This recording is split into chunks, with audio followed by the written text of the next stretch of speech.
আল্লাহ তাআলা কিয়ামতের কঠিন ময়দানে যেদিন স্বামী স্ত্রীকে চিনবে না, স্ত্রী স্বামীকে দেখে পালিয়ে যাবে, বন্ধু বন্ধুরে চিনবে না, পীর সাহেব মুরিদরে চিনবে না, মুরিদ পীর সাহেবরে চিনবে না, দলের কর্মী তার নেতারে চিনবে না, নেতা তার কর্মীরে চিনবে না, বন্ধু বন্ধুরে দেখে পালাবে। এই কঠিন মুহূর্তে সূর্যটা মাথার কাছে চলে আসবে, জমিনটা তামার জমিন হবে, আজকের জমিনের মতো নয়। মানুষ ঘর্মাক্ত, ক্লান্ত, শ্রান্ত মাথার মগজগুলো কানের ছিদ্র আর নাকের ছিদ্র দিয়ে বেয়ে বেয়ে পড়বে। বিশ্বনবী ফরমান, কিয়ামতের ওই কঠিন ময়দানে 7 শ্রেণীর ব্যক্তিকে রব্বুল আলামিন তার আরশের নিচে ছায়া দিবেন। তার মধ্যে প্রথম শ্রেণীর ব্যক্তি হলো ইমামুন আদিল, যে ইনসাফের সাথে বিচার করে, যে জাস্টিস সমাজে সার্ভ করে, যে সুশাসন নিশ্চিত করে, ওই ইমামুন আদিল। আদিল শব্দটা বুঝছেন না? ইন্নাল্লাহা ইয়া'মুরু বিল আদল, পাইছেন? আদিল। 7 শ্রেণীর ব্যক্তিকে আল্লাহ তাআলা সুশীতল আরশের নিচে ছায়া দিবেন, যেদিন তার দেয়া ছায়া ছাড়া কোনো ছায়া থাকবে না। এর প্রথম হচ্ছে ইমামুন আদিল, ন্যায়পরায়ণ শাসক। চিল্লায় বলেন সুবহানাল্লাহ। আবার বিশ্বনবী বললেন, ইন্নাল মুকসিতিনা ইনদাল্লাহি আলা মানাবিরা মিন নূর আন ইয়ামিনির রহমান। কিয়ামতের দিন যারা ন্যায় পরায়ণ হিসেবে আল্লাহর সামনে দাঁড়াবে, কিয়ামতের দিন রব্বুল আলামিন তার আরশের ডান দিকে ওই ন্যায় পরায়ণ লোকদের জন্য আরশের ডান দিকে একটা নূরের মিম্বারে তাদেরকে বসার সুযোগ করে দিবে। আল্লাহর আরশের ডান দিকে ন্যায় পরায়ণ লোকদের জন্য আল্লাহ তাআলা নূরের মিম্বার বানাবে। 4টে কেন কথা মনে করেছেন? আল আদাল, জাস্টিস। ইন্নাল্লাহা ইয়া'মুরু বিল আদল। আল্লাহ তাআলা এই আদালতের নির্দেশনা দেন, সুবিচার, সুশাসন। প্রিয় ভাইয়েরা, এটা আমরা বাংলাদেশে চাই কি চাই না? এই যে অরাজকতা, এই যে অন্যায়, এই যে জুলুম, এই যে ইনকনসিস্টেন্সি সমাজের অসঙ্গতির প্রধান কারণ জাস্টিস নাই, সুবিচার নাই, সুশাসন নাই। শেষবারের মতো আওয়াজ করে বলেন তো, আমরা বাংলাদেশে আদল চাই কি চাই না? তাহলে প্রথম নির্দেশনা শেষ। আল্লাহ তাআলা তোমাদেরকে আদলের আদেশ দেন। এরপরে আল্লাহ বললেন, আমি তোমাদেরকে ইহসানের আদেশ দেই। ইন্নাল্লাহা ইয়া'মুরু বিল আদলি ওয়াল ইহসান। আমি তোমাদেরকে যেমনি আদলের নির্দেশনা দেই, তেমনি ভাবে তোমাদেরকে ইহসানের নির্দেশনা দেই। ইহসান, আওয়াজ করে সবাই বলেন তো ইহসান। ইহসান মানে কারো প্রতি সফট হার্টেড হওয়া, মহানুভব হওয়া, অনুগ্রহ পরায়ণ হওয়া, অনুগ্রহশীল হওয়া, একে অপরের প্রতি দয়াদ্র হওয়া। একে অপরের প্রতি দয়াদ্র, অনুগ্রহশীল হওয়া ছাড়া মানবিক সমাজ কশিনকালেও গঠন করা সম্ভব না। প্রিয় ভাইয়েরা, সুন্দর আচরণ দিয়ে, ইহসান দিয়ে যা জয় করা যায়, নরম আচরণ দিয়ে যেটা অর্জন করা যায়, কঠোরতা দিয়ে সেটা পারা যায় না। বিষ্ণু ঈসা ইসলাম ইহসান দিয়ে, কোমল আচরণ দিয়ে, তার অনুগ্রহ দিয়ে তিনি অনেক কাফিরের হৃদয়কে জয় করে ফেলেছেন। সাইয়েদনা সুমামা ইবনে উসাল রাদিয়াল্লাহু তাআলা আনহুর কথা মনে পড়ে যায়। তিনি ছিলেন ইয়ামামার বাদশা। মদিনাতে বিশ্বনবীকে হত্যা করার নিয়তে এসেছিলেন। গোপনে গোপনে বিশ্বনবীকে হত্যা করে আবার ইয়ামামাতে তিনি ফিরে যাবেন। কিন্তু কি অবাক করা কাণ্ড, হত্যা করতে পারে নাই, সাহাবাদের হাতে তিনি ধরা পড়ে গেলেন। সাইয়েদনা সুমামা ইবনে উসাল রাদিয়াল্লাহু তাআলা আনহু হত্যার নিয়তে আসলেন, কিন্তু হত্যা করতে পারলেন না। সাহাবারা ওনাকে ধরে ফেললেন, ধরে মসজিদে নববীর পিলারের মধ্যে বেঁধে রাখলেন। সুমামা ইবনে উসাল, সিরাত থেকে শুনে, সিরাত থেকে শোনাচ্ছি, রাদিয়াল্লাহু তাআলা আনহু ইয়ামামার অধিপতি ছিলেন। বিশ্বনবীকে হত্যার জন্য আসছেন, ধরা পড়ে গেছেন, এখন মসজিদে নববীতে বেঁধে রাখছে। তার মানে বন্দী। এখন স্ট্যাটাস কি? বন্দী, ক্যাপটিভ। তো বিষ্ণু ঈসা ইসলাম সাহাবাদেরকে বললেন, তার খোঁজ খবর নিও, সুমামা ইবনে উসালের খোঁজ খবর নিও। সাহাবার বলেন, ইয়া রাসূলুল্লাহ, আপনাকে হত্যা করতে এসেছে, তার তো কঠিন ক্যাপিটাল পানিশমেন্ট হওয়া দরকার, কঠিন শাস্তি হওয়া দরকার। বিশ্বনবী বললেন, না, আমি যেটা জানি তোমরা সেটা জানো না, তোমরা সুমামার সাথে ভালো আচরণ করো। বিশ্বনবী সুমামার কাছে গেলেন। প্রথম দিন যে তিনি কালেমার দাওয়াত দিলেন, ইমানের দাওয়াত দিলেন, ইসলামের দাওয়াত দিলেন, রিসালাতের দাওয়াত দিলেন, আখিরাতের দাওয়াত দিলেন। পরের দিন যে বিশ্বনবী সালাতের দাওয়াত দিলেন, যাকাতের দাওয়াত দিলেন, ইসলাম কি, কিভাবে, কেমন করে পালন করতে হয় চমৎকার আর্টিকুলেট করতে শুরু করলেন। তন্ময় হয়ে সুমামা ইবনে উসাল রাদিয়াল্লাহু তাআলা আনহু বিশ্বনবীর কথাগুলো শুনতে আরম্ভ করলো। একদিন নয়, 2 দিন নয়, টানা 3 দিন বিশ্বনবী সুমামার কাছে ইসলামকে প্রেজেন্ট করেছেন, উপস্থাপন করেছেন। আওয়াজ করে বলেন, কয় দিন? 3 দিন। 3 দিন মসজিদে নববীতে বাধা। আর সাহাবীদেরকে বললেন, তার খোঁজ খবর নিও, তোমরা যে রুটি বানাও এর মধ্যে সবচেয়ে ভালো আটার রুটিটা তারে দিও, সবচেয়ে রিফাইন্ড খেজুর, যেটা পিওর খেজুর, এটা তারে দিও। আর বিশ্বনবী নিজের উট থেকে দুধ দহন করে ওনার বাড়ির এক কর্মচারীকে বলেছেন, দুধ দহন করে সুমামার জন্য নিয়ে যেও। সুবহানাল্লাহ পড়বেন না? সবাই তো অবাক, ইয়ামামা থেকে আসছে নবীকে হত্যা করতে, বিশ্বনবী দেখে তারে জামাই আদর করে। একদিন নয়, 2 দিন নয়, টানা 3 দিন বিশ্বনবী এভাবে সুমামার কাছে যেয়ে ইসলামকে প্রেজেন্ট করতে আরম্ভ করলেন, ইসলামকে উপস্থাপন করতে শুরু করলেন।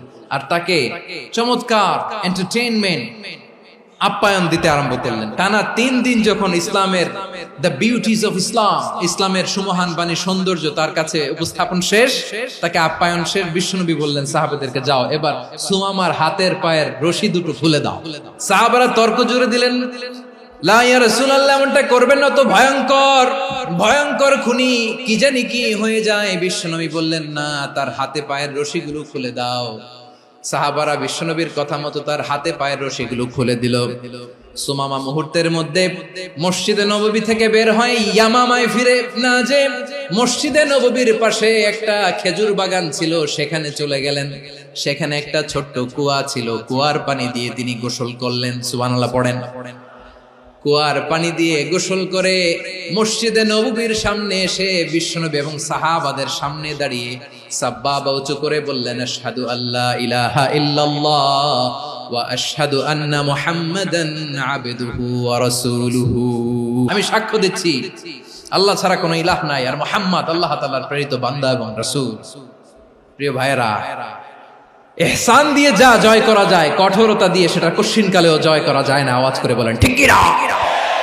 এবার সুমামা দাঁড়িয়ে বলে, ওগো নবী, আমি তো কালিমা পড়ে মুসলমান হয়ে গেলাম, এবার শোনেন, এই মুহূর্তের আগে আপনার চেহারার চাইতে নিকৃষ্ট কোনো চেহারা আমার কাছে ছিল না, কিন্তু শাহাদা পাঠ করার পরে আপনার চেহারার চাইতে উত্তম শ্রেষ্ঠ কোনো চেহারা আমার কাছে আর নাই। ও নবী, আজকের দিনের আগে ইসলাম ধর্মের চেয়ে নিকৃষ্ট অপছন্দনীয় কোনো ধর্ম আমার কাছে ছিল না, কিন্তু এই মুহূর্ত থেকে ইসলামের চেয়ে সেরা শ্রেষ্ঠ পছন্দনীয় কোনো ধর্ম আমার কাছে নাই। নবী গো, আজকের দিনের আগে মদিনার চাইতে অপছন্দনীয় নিকৃষ্ট কোনো শহর আমার কাছে ছিল না, কিন্তু এই মুহূর্তের পর থেকে মদিনার চাইতে কোনো শ্রেষ্ঠ শহর আমার জানা নাই। সে ছিল গমের বড় ডিলার, গম বেচতো। কি বেচতো? তার গম কিনে মক্কার লোকেরা রুটি খাইতো। সে ঘোষণা দিল, আজকে থেকে মক্কাবাসীদের জন্য সব গম আমি হারাম করে দিলাম, মক্কাবাসী এখন না খেয়ে মরে। সুবহানাল্লাহ পড়বেন না? মক্কাবাসী বিশ্বনবীর কাছে আসলেন, এসে বললেন, মুহাম্মদ, আমরা তো তোমার ভাই, তোমার চাচা, তোমার ভাতিজা, তোমার আত্মীয়, তুমি সুমামারে বলো সে যেন আবার গমের সাপ্লাই মক্কার জন্য অনুমতি দিয়ে দেয়। বিশ্বনবীর অনুমতি ক্রমে সুমামা আবার মক্কাতে গম পাঠাতে শুরু করলো। পড়েন সুবহানাল্লাহ। ইহসান, ইহসান দিয়ে আপনি যেটা জয় করতে পারবেন, you can win the heart of your enemies.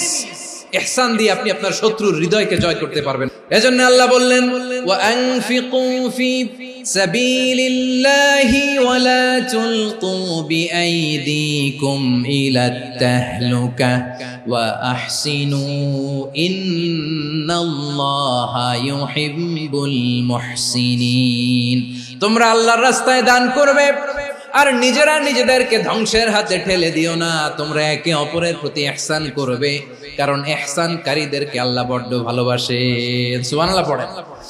আবার সূরা রহমানে আল্লাহ বললেন, হাল জাযাউল ইহসানি ইল্লাল ইহসান ফাবিআইয়ি আলা, সবাই পড়েন ফাবিআইয়ি আলাই রাব্বিকুমা তুকাযযিবান। ইহসানের প্রতিদান হিসেবে ইহসানি হয়। বিশ্বনবী সুমামার প্রতি যেমন ইহসান করেছেন, সুমামাও ঠিক তেমন ইহসান ফিরিয়ে দিয়েছে। ঠিক কিনা বলেন? তাহলে এক নম্বরে হচ্ছে আদ, ন্যায় বিচার। দুই নম্বরে সবাই বলেন ইহসান, সদাচরণ। ইহসান দুই ধরনের প্রিয় ভাইরা, ইহসান ফিল ইবাদা, ইহসান ফিল মুআমালা। ইহসান ফিল ইবাদা হচ্ছে একাগ্র অনুভবে ইবাদতে ডুব দেওয়া, এর নাম ইবাদতের ইহসান। সুবহানাল্লাহ পড়ুন। বিশ্বনবী বলেন ইহসান মানে কি জানো নাকি? হাদিসে জিবরিলে সাইয়েদনা জিবরিল আলাইহিস সালাম বিশ্বনবীকে বললেন আখবিরনি আনিল ইহসান। নবী আমাদেরকে বলেন ইহসান মানে কি? বিশ্বনবী বললেন আনতা আবুদাল্লাহা কাআন্নাকা তারাহু ফাইন লাম তাকুন তারাহু ফাইন্নাহু ইয়ারাক। ইহসান মানে হলো এমন ভাবে তুমি আল্লাহর সামনে নিজেকে উজাড় করে ইবাদত করবে, তুমি ভাববে তুমি আল্লাহকে দেখতে পাচ্ছ। আর এটা যদি ভাবা তোমার জন্য কঠিন হয়ে যায়, অন্তত এতটুকু তুমি ভাববা যে আল্লাহ তোমাকে দেখতে পাচ্ছেন। ঠিক কিনা বলেন? ও আমার বীর চট্টলার ভাইয়েরা, কেউ যেটা দেখে না সেটা দেখে কে? এই বিশ্বাস হৃদয়ের মধ্যে আছে? নামাজে যখন দাঁড়ান এই ফিলিংসটা আনা যাবে? এসা পর্যন্ত যে আমরা হায়াত পাবো কোনো গ্যারান্টি আছে? সবাই আওয়াজ করে বলেন গ্যারান্টি আছে? গ্যারান্টি নাই। এজন্য বিষ্ণু ইসলাম বলেছে এমন ভাবে নামাজে দাঁড়াও, ইবাদত করো, মনে করো হতে পারে এটাই আমার জীবনের শেষ নামাজ। পারফর্ম দ্য সালাহ as if this is your last and final prayer. এমন ভাবে সালাতে দাঁড়াও, ভাবো হতে পারে এটাই তোমার জীবনের শেষ নামাজ। এমন ভাবে নামাজে দাঁড়াও, ভাবো এটাই শেষ নামাজ। তাহলে নামাজে একাগ্রতা বাড়ায় দিবে কে? ফলে ইবাদতের ইহসান আমাদের অর্জিত হবে।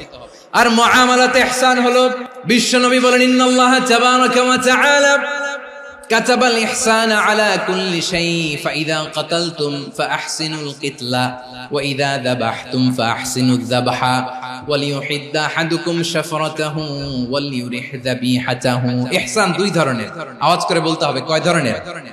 একটা হচ্ছে ইহসান ফিল ইবাদা, ইবাদতে ইহসান। ইবাদতে ইহসান কি? একাগ্র অনুভব দিয়ে ইবাদত করা, মন প্রাণ দিয়ে ইবাদত করা। আর মুআমালাতে ইহসান কি? সব কাজে, দৈনন্দিন কাজে, কর্মে, সামাজিক অ্যাক্টিভিটিতে কোমলতা প্রদর্শন করা, অনুগ্রহের সাথে সবকিছু করা। আল্লাহ তাআলা ইন্নাল্লাহা তাবারাকা ওয়া তাআলা কাতাবাল ইহসানা আলা কুল্লি শাই, তিনি সবকিছুর ব্যাপারে ইহসানকে আবশ্যক করেছেন। সবকিছু, মুমিনের সব কাজে ইহসানের পরশ থাকবে। ওয়া ইযা কাতালতুম ফাহসিনুল কিতলা, বিষ্ণুই বলেন তুমি যখন কাউকে হত্যা করো ইহসানের সাথে করো। সুবহানাল্লাহ পড়বেন না? যখন হত্যা করো তখনও ইহসানের সাথে। আচ্ছা হত্যা করবো আবার ইহসান আসবে করতে করে তো মেরেই ফেলবো আমি। আল্লাহ, ও ভাই একজন খুন করেছে, খুনি, রাষ্ট্রীয় আইনে তার শাস্তি হয়েছে ডেথ পেনাল্টি, মৃত্যুদণ্ড। এখন মৃত্যুদণ্ড দেখে আপনি যেমনি মন চায় তেমনি মারবেন লোকটারে? ওর নাক কেটে ফেলতে পারবেন? ওর কান কাটতে পারবেন? ওর চোখ উপড়ে ফেলতে পারবেন আপনি? যেমন মন চায় তার অঙ্গহানি করা যাবে না। ইহসানের সাথে তাকে হত্যা করো। সুবহানাল্লাহ, this is Islam, this is the true essence of Islam. ওয়া ইযা যাবাহতুম ফাহসিনুয যাবহা, যখন জবাই করবে তখনও ইহসানের সাথে জবাই করবে। করব জবাই, ওইখানেও নাকি ইহসান। আচ্ছা কুরবানির দিন আমরা পশুগুলোরে কি করি বলেন সবাই আওয়াজ করে? জবাই। জবাই মানে তো এটারে মেরেই ফেলতেছি, একটু পরে তো টুকরো টুকরো করে গোশতগুলো খাবো, এটা তো খাবো, এটা তো মেরেই ফেলবো। বিষ্ণু বলে না, জবাইয়ের মধ্যেও মুমিনের জবাইয়ের ভেতরেও ইহসানের পরশ থাকা চাই।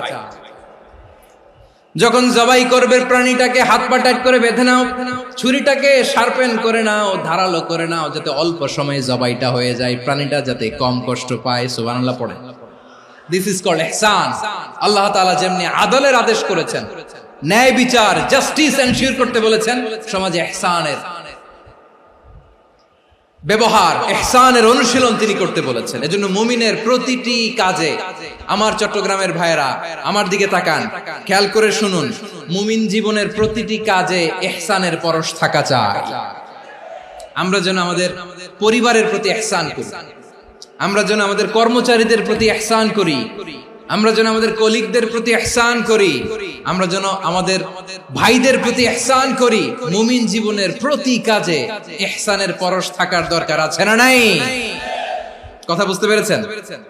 তাহলে আল্লাহ তাআলার তিনটা আদেশ ছিল, কয়টা গেল? প্রথমে কি ছিল?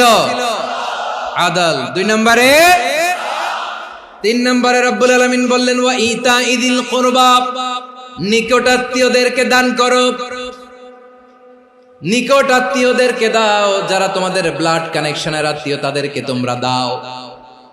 এখানে জেনারেলি বললেন দাও, কি দিব সেটা তিনি এখানে বলেন নাই, সেটা তিনি সূরাতুল ইসরার মধ্যে বলেছেন। আল্লাহ বলেন ওয়া আতিযাল কুরবা হাক্কাহ, নিকট আত্মীয়দেরকে তাদের অধিকার, তাদের প্রাপ্য তোমরা বুঝিয়ে দাও। দেখেন, একটা শান্তির সমাজ, একটা সমৃদ্ধ সমাজ, একটা মানবিক সমাজ গঠনের জন্য আল্লাহ তাআলা বেশি না, মাত্র 3টা অর্ডার, 3টা ভার্ডিক্ট তিনি জারি করেছেন। 1 নাম্বার সুশাসন, ন্যায় বিচার। 2 নাম্বার ইহসান। 3 নাম্বার নিকটাত্মীয়, যারা কাছের, তোমার ভেরি ক্লোজ রিলেশনশিপে আছে, তাদেরকে দাও। দাও, দিলে বাড়িয়ে দেয় কে? অনেকে দিতে চায় না, কৃপণতা করে। দিলে বাড়ায় দেয় কে? ও মিয়া, মদিনার মধ্যে সবচাইতে গরিব সাহাবী ছিল বেলাল রাদিয়াল্লাহু তাআলা আনহু। ওনার এন্টায়ার অ্যাসেট, সম্পদের পরিমাণ কতদূর জানেন? একটা লুঙ্গি। বেলাল রাদিয়াল্লাহু তাআলা আনহু, ওনার টোটাল ওয়েলথের এস্টিমেশন হচ্ছে মাত্র একটা লুঙ্গি। একটা লুঙ্গি, টোটাল ওয়েলথ এস্টিমেশন, টোটাল সম্পদের পরিমাণ বেলাল রাদিয়াল্লাহু তাআলা আনহুর কি ছিল? ওই বেলাল রাদিয়াল্লাহু তাআলা আনহুকে বিষ্ণু ইসলাম বলেছেন আনফিক ইয়া বেলাল, ও বেলাল তুমিও দাও।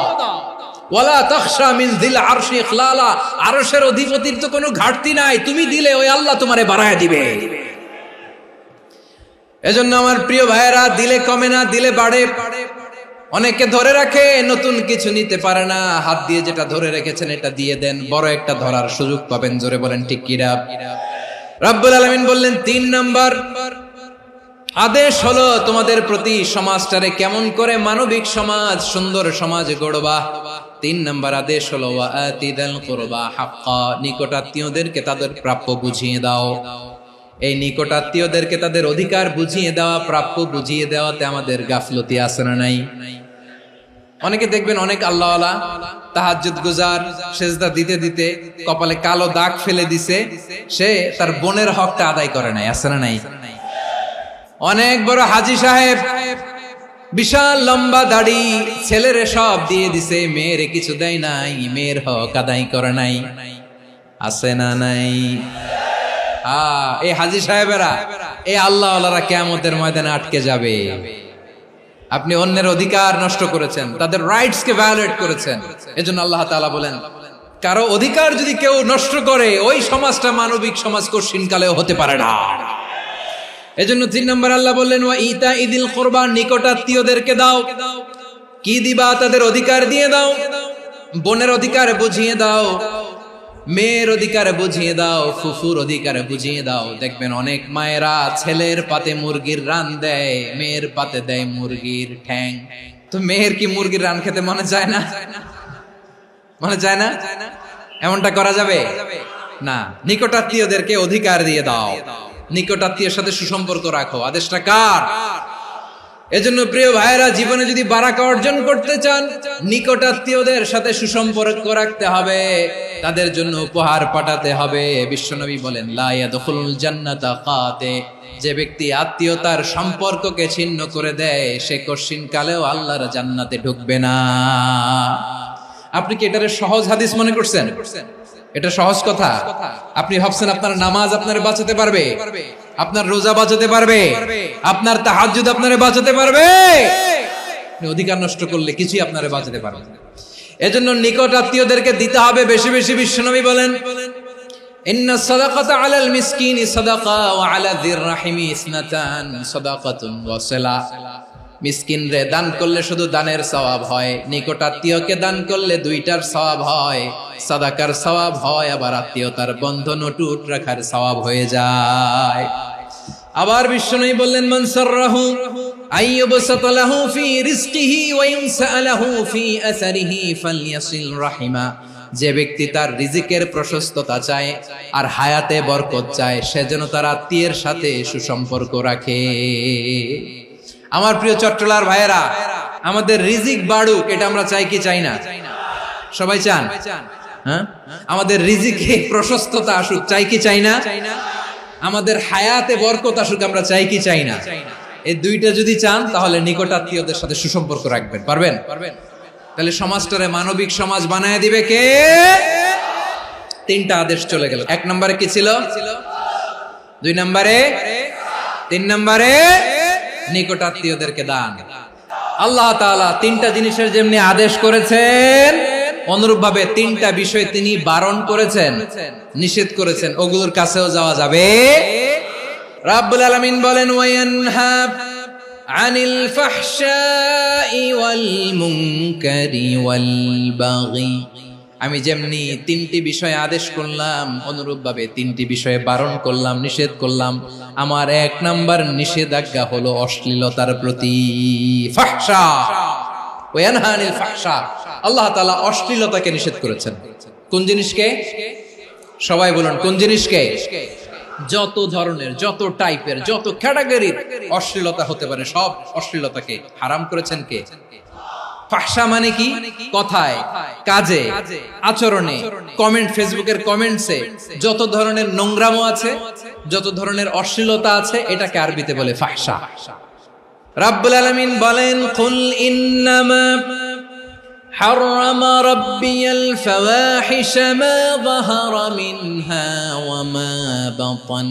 ও নবী, আপনি বলে দেন, আমার রব প্রকাশ্য, অপ্রকাশ্য, স্পষ্ট কিংবা অস্পষ্ট, দৃশ্যমান কিংবা অদৃশ্যমান সব অশ্লীলতাকে হারাম করেছেন। সব ধরনের অশ্লীলতা হারাম। আল্লাহ তাআলা আমাদেরকে অশ্লীলতা থেকে বাঁচান। এবার বলেন, আমাদের সমাজে অশ্লীলতা আছে না নাই? অশ্লীলতা নানা ভাবে, নানা নামে, নানা মোড়কে আমাদের সমাজে আছে না নাই? সংস্কৃতির নামে, ফ্যাশনের নামে, বিনোদনের নামে, উপন্যাসের নামে, কনসার্টের নামে অশ্লীলতা আছে না নাই? আপনি দেখেছেন কনসার্টগুলোর অবস্থা? আমাদের তরুণ তরুণীরা, আমাদের যুবক যুবতীরা, আমাদের জেনজিরা, কি অবস্থা ওইখানে? কনসার্টের নামে অশ্লীলতা আছে না নাই? ছেলে মেয়ে একে অপরকে জড়ায় ধরতেছে, একে অপরকে চুমু খাচ্ছে, প্রকাশ্যে, দিবালোকে, গণমানুষের সামনে। আল্লাহ তাআলা এই অশ্লীলতা থেকে আমাদেরকে বেঁচে থাকতে বলেছেন। রূপালী জগতের নামে অশ্লীলতা আছে না নাই? এই টার্মটা আপনারা জানেন না? রূপালী জগৎ কি জগৎ? আসলে কি রূপালী জগৎ না অন্ধকার জগৎ? আমার বোনেরা, আপনাদেরকে যে কি বলে তারা বুঝায়, রূপালী জগৎ শুনেই আপনি ভরকে যাবেন না। রূপালী জগতে যে নারী যত বেশি উলঙ্গ, সে নাকি তত বেশি সাহসী। জানেন? বলে এটা একটা সাহসী নারী, খুব সাহসী পদক্ষেপ তার। যত বেশি শরীর থেকে কাপড় নামাতে পারবে, যত বেশি বস্ত্রহীন হয়ে নিজেকে প্রেজেন্ট করতে পারবে, সে নাকি তত বেশি সাহসী। আমার চট্টলার ভাইয়েরা, শয়তানের প্রথমে এজেন্ডা ছিল বনি আদমকে বস্ত্রহীন করা। সে আদম এবং হাওয়া আলাইহিস সালামকে নিষিদ্ধ গাছের ফল খাইয়ে তাদেরকে বস্ত্রহীন করেছে। এই জামিনেও সে আমাদেরকে বস্ত্রহীন করতে চাইবে। এই রূপালী জগতের নামে তারা এটা করে। আমার প্রিয় বোনেরা, আপনি জানেন না আপনার দাম কত? ওরা আপনাদেরকে বিজ্ঞাপনের সস্তা পণ্য বানাতে চায়। ওরা আপনাদেরকে ওদের ভোগের লিপসার টুলস বানাতে চায়। ওরা আপনাদেরকে দিয়ে ওদের খায়েশ পূরণ করতে চায়। এটা আপনাদের জন্য মোটেও ডিগনিটি নয়, এটা আপনাদের জন্য সম্মান নয়। আপনার সম্মান শালীনতায়, আপনার সম্মান হেজাবে, আপনার সম্মান ভদ্রতায়, আপনার সম্মান আপনার ডিসেন্ট পোশাকে। পোশাক বলে দেয় এই নারীটা ভদ্র না অভদ্র।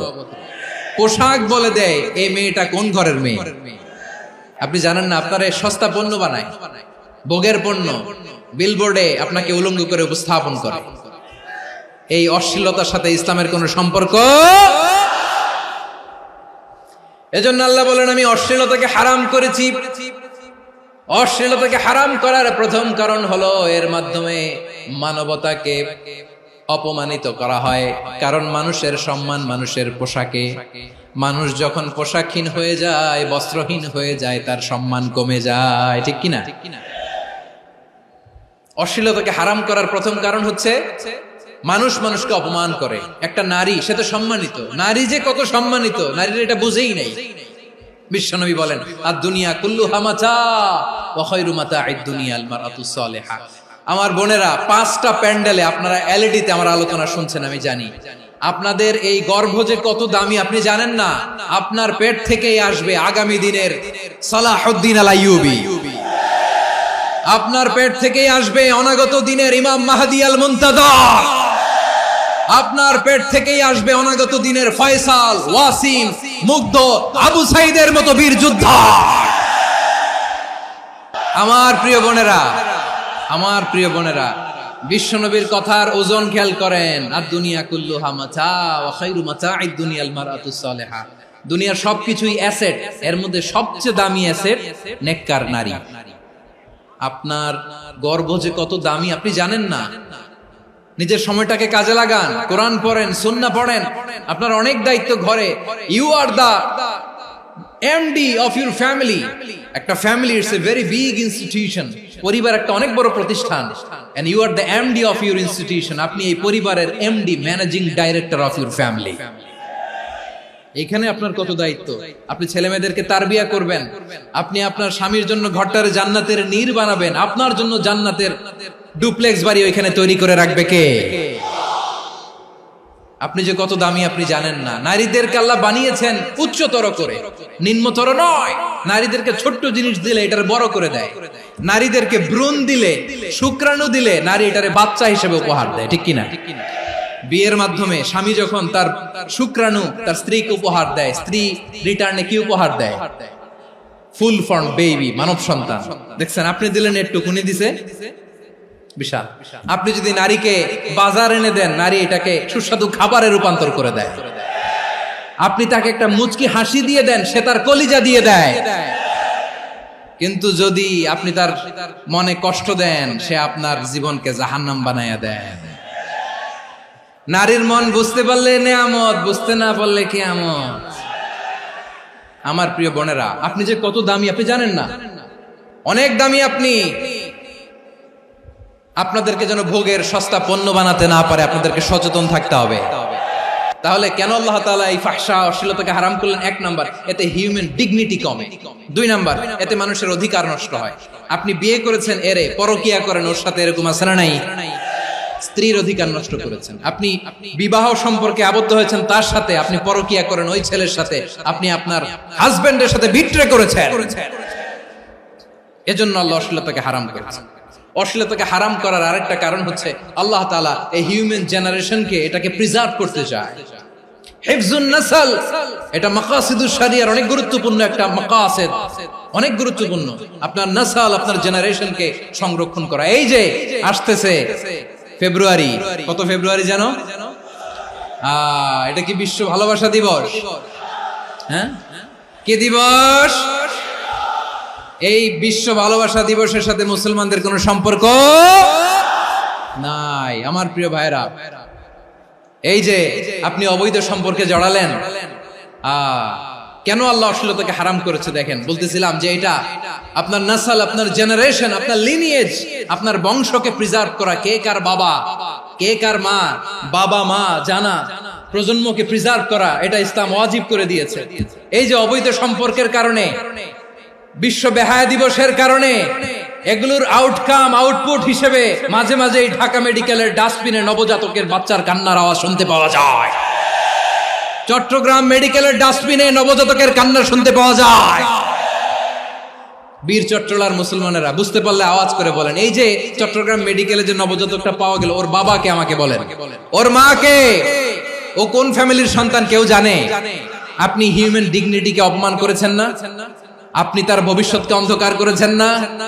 আপনি তার লিনিয়েজকে প্রশ্নবিদ্ধ করে দিয়েছেন না? এই জন্য আল্লাহ তাআলা অশ্লীলতাকে আমাদের জন্য হারাম করে দিয়েছেন। পড়েন সুবহানাল্লাহ। এই জন্য রাব্বুল আলামিন বলেন, কুল ইন্নামা হারামা রাব্বিয়াল ফাওয়াহিশা মা যাহারা মিনহা ওয়া মা বাতান। প্রকাশ্য অপ্রকাশ্য সব অশ্লীলতাকে হারাম ঘোষণা করে দিয়েছে কে?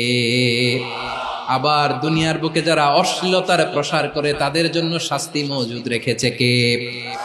রব্বুল আলামিন বলেন, ইন্নাল্লাযীনা ইউহিব্বুনা আন তাশিআল ফাহিশাতু ফিল্লাযীনা আমানু লাহুম আযাবুন আলীমুন ফিদ দুনিয়া ওয়াল আখিরাতি ওয়াল্লাহু ইয়ালামু ওয়া আনতুম লা তা'লামুন।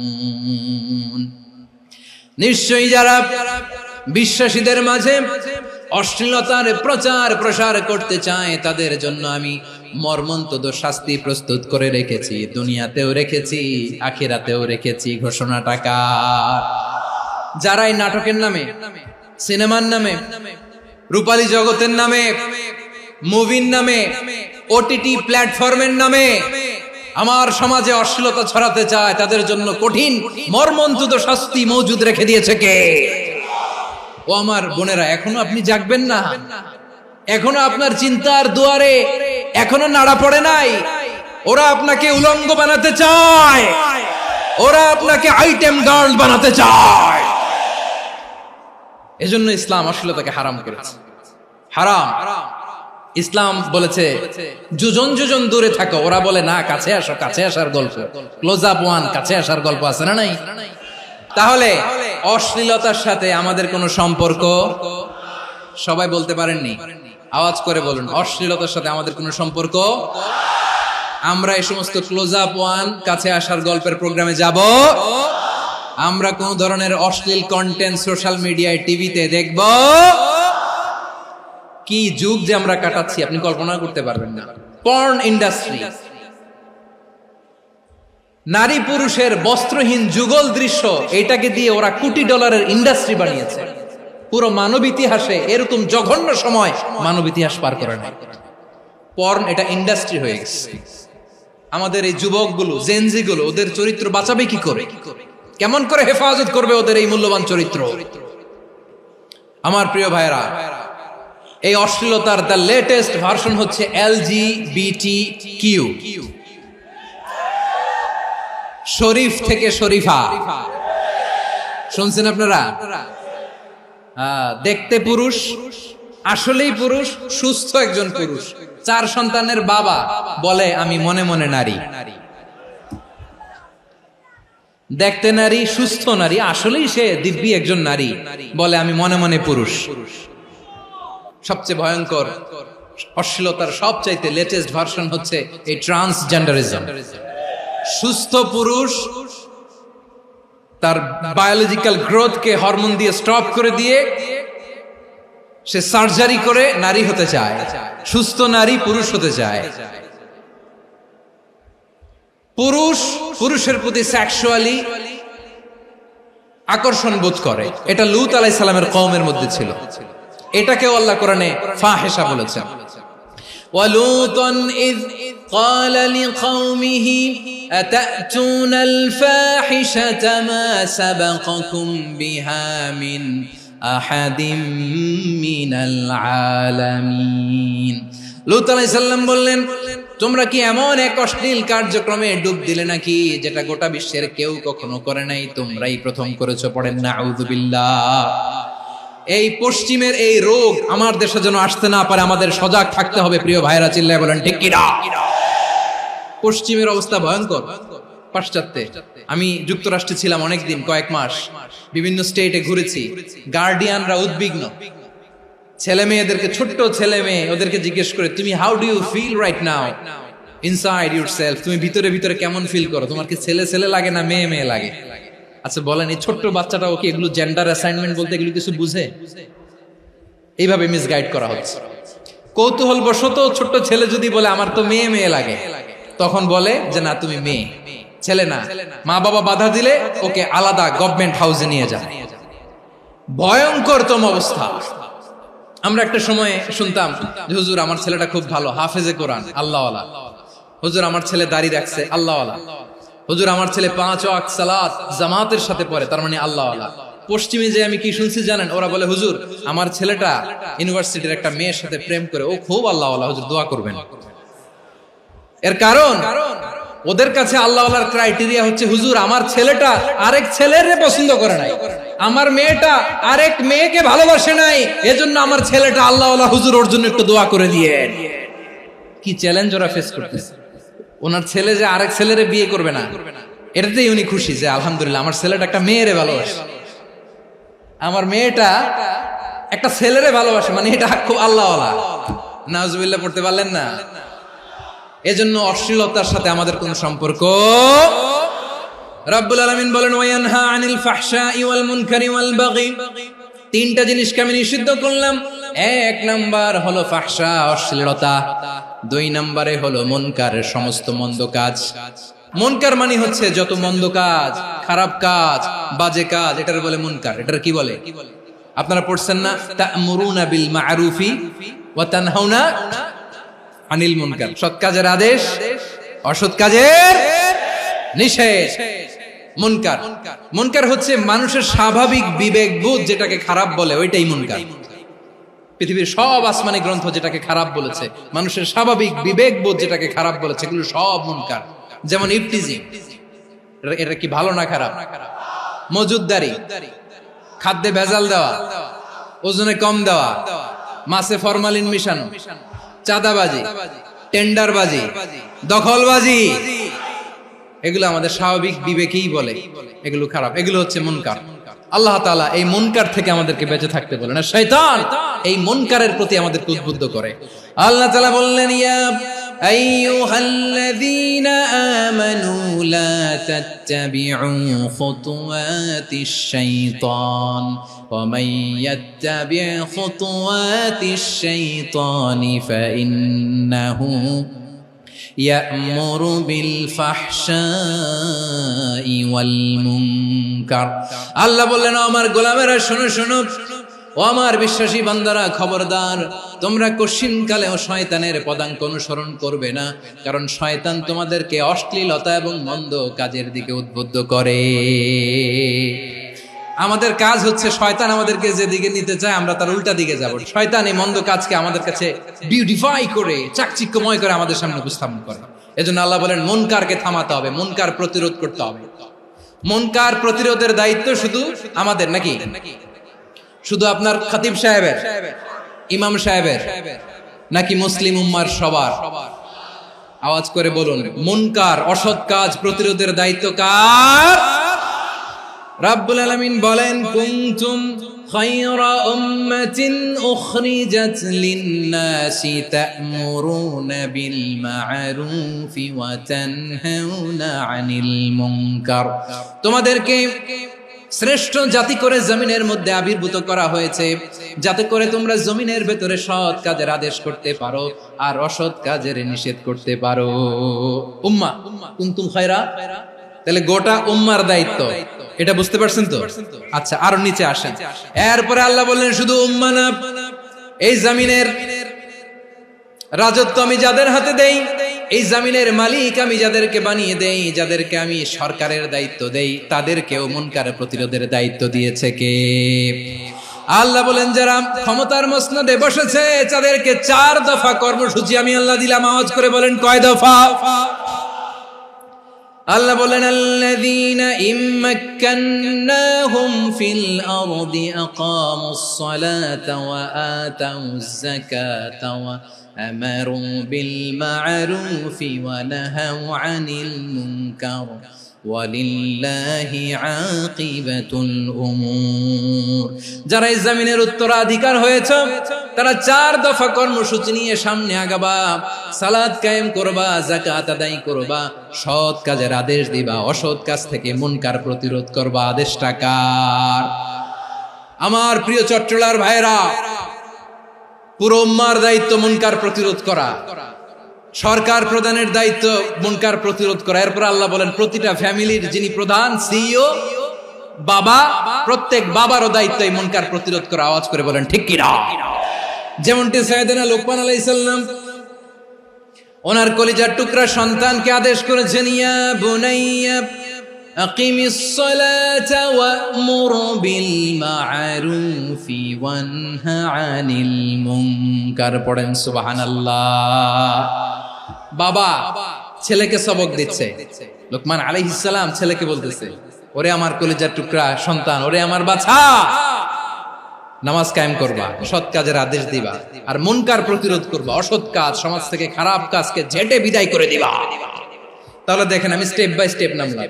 পুরা উম্মার দায়িত্ব, জমিনের উত্তরাধিকারী আল্লাহ যাদেরকে বানিয়েছেন সরকার, তাদের দায়িত্ব, প্রতিটি ফ্যামিলির প্রধানের দায়িত্ব, এরপরে বিশ্বনবী বলেন সচেতন প্রতিটি মুসলিমের দায়িত্ব সমাজ থেকে মুনকারকে উৎখাত করা।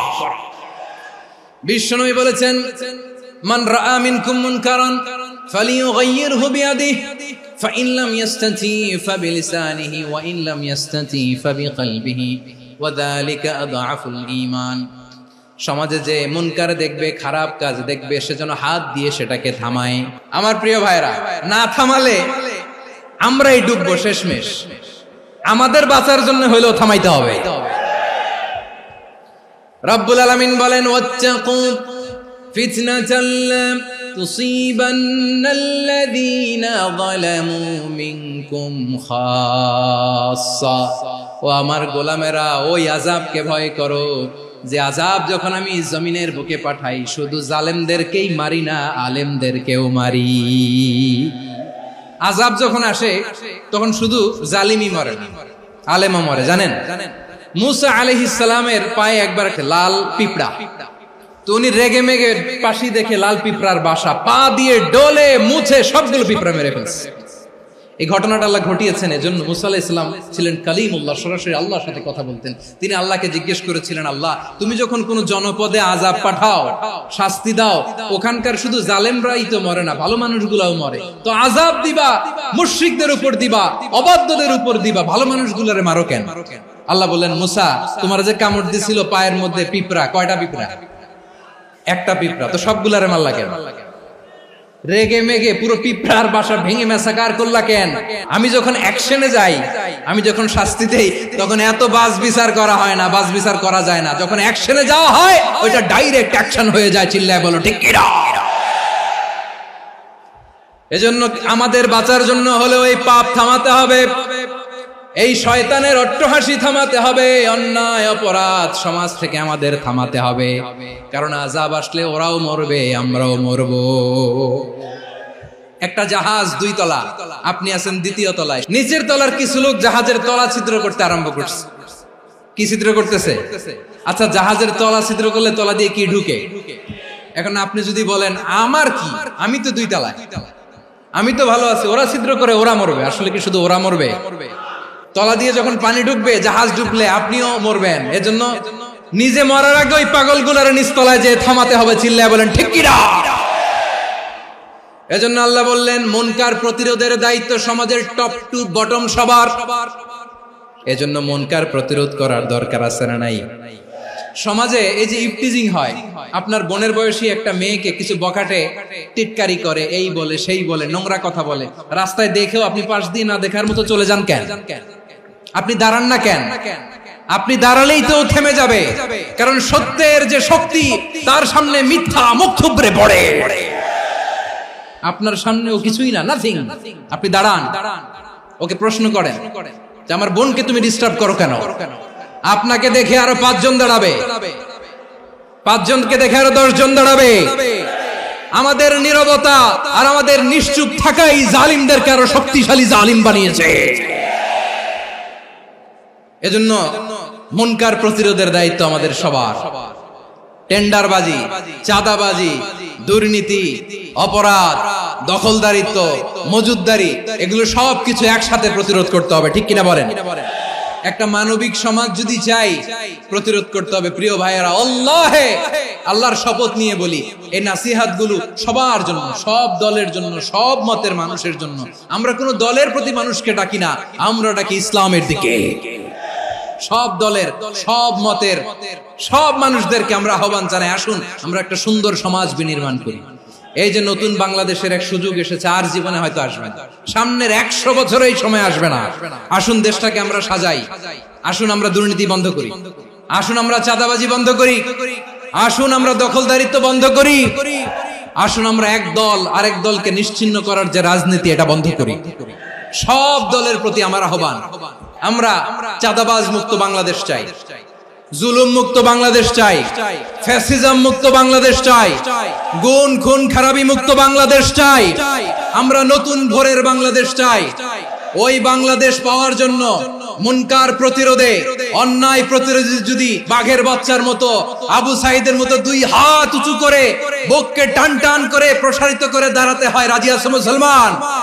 রাব্বুল আলামিন বলেন, ওয়ায়ানহা আনিল ফাহশাই ওয়াল মুনকারি ওয়াল বাগি ইয়াইযুকুম লাআল্লাকুম তাযাক্কারুন। আল্লাহ বললেন, আমি অশ্লীলতাকে নিষেধ করি, আমি সব ধরনের মন্দ কাজকে নিষিদ্ধ করি, সব শেষে আমি সীমা লঙ্ঘনকে তোমাদের জন্য নিষিদ্ধ করি।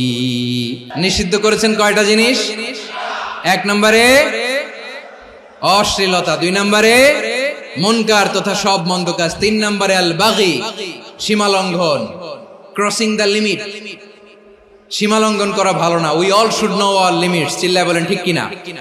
একই আয়াতে আল্লাহ বললেন, কুল ইন্নামা হারামা রাব্বিয়াল ফাওয়াহিশা মা যাহারা মিনহা ওয়া মা বাতানা ওয়াল ইসমা ওয়াল বাগিয়া বিগাইরিল হক। অন্যায় ভাবে যে অবাধ্য হয়, যে সীমা লঙ্ঘন করে, তাদেরকেও আমি এটা হারাম করে দিলাম। সীমা লঙ্ঘন করা হারাম। আল্লাহ বারবার বারবার আমাদেরকে ওয়ার্নিং দেয়। যখন আমরা থামি না তখন আল্লাহ ধরে, আর যখন ধরে তখন ছাড়ে না। ধরে ধরে ধরে না, ধরলে আল্লাহ। ফেরাউনকে কিন্তু হুট করে ধরে নাই, আপনারা জানেন 9 বার ওয়ার্নিং দিয়েছে। ফেরাউনকে আল্লাহ তাআলা ওয়ার্নিং দিয়েছিল কয়বার? রাব্বুল আলামিন বলেন, ওয়ালাকাদ আতাইনা মূসা 9 আয়াতিন বাইয়িনাত। 9টা মুআজিজা দেখিয়েছি, 1 2 3 বারবার এইভাবে রিমাইন্ডার, ওইভাবে রিমাইন্ডার, এইভাবে নসিহত, ওইভাবে দাওয়া। ফাকুলা লাহু কাওলান লাইয়িনা, নরম করে বলো, সফট করে বলো, যত ওয়ে হতে পারে দাওয়া মেথডোলজি। মুসা আলাইহিস সালামের সব অ্যাপ্লাই শেষ, 10ম বারে যে আল্লাহ ধরছে। 10ম বারে যে ধরেছে। এজন্য আল্লাহ বলেন, আমি সীমা লঙ্ঘনকে পছন্দ করি না। কোরআনের অন্য আয়াতে বাগীকে বলা হয়েছে আল ইতিদা। সীমা লঙ্ঘন যারা করে তাদেরকে আল্লাহ বলেছেন মুতাদিন। ওয়াকাতিলু ফি সাবিলিল্লাহিল্লাযীনা ইউকাতিলুনাকুম ওয়া লা তা'তাদু ইন্নাল্লাহা লা ইউহিব্বুল মুতাদিন। আমি সীমা লঙ্ঘনকারীদেরকে কোশ্চিনকালেও পছন্দ করি না।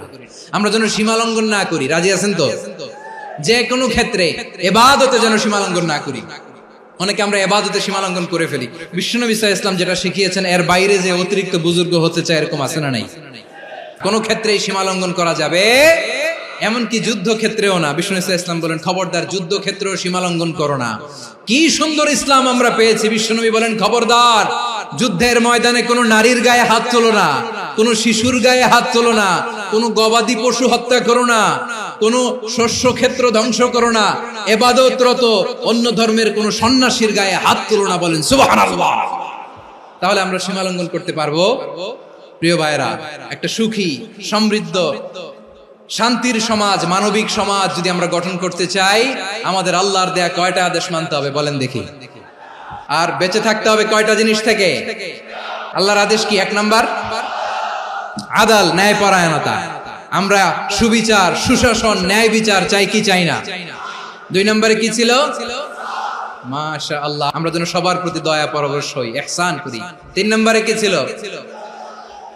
নিকটাত্মীয়দের দান করা, তাদের অধিকার প্রাপ্য বুঝিয়ে দেওয়া। পাশাপাশি 3টা জিনিস থেকে আল্লাহ বারণ করেছেন, নিষেধ করেছেন। তার প্রথমটা ফাহশা, অশ্লীলতা।